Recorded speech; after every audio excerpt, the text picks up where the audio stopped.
The union government has announced that Parliament's budget session will reconvene on 16th April for a 3-day special sitting to consider key legislation.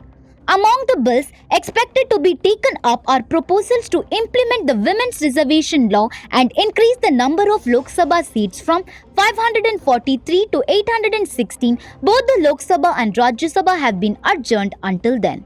The government plans to amend the Nari Shakti Vandan Adhiniyam, delink delimitation from the census, and a push enabling legislation beginning in the Lok Sabha. Minister for Parliamentary Affairs and Minority Affairs Kiren Rijiju stated that a very important bill would be taken up soon.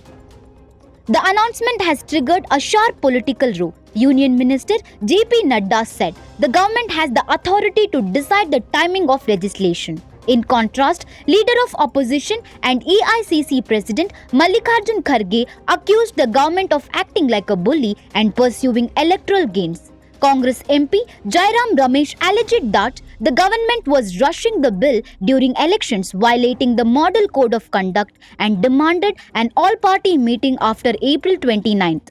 Other opposition members, including the Aam Aadmi Party and regional parties, raised concerns over the scope of reservations for women in the Rajya Sabha, legislative councils, and sub-quotas for scheduled caste, scheduled tribes, and other backward classes.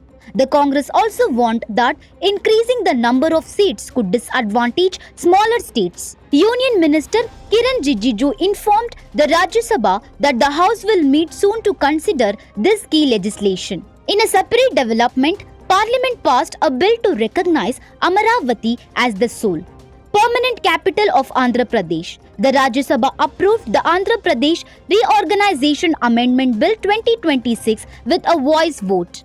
All parties except the YSR Congress Party supported the bill, officially naming Amaravati as Andhra Pradesh capital.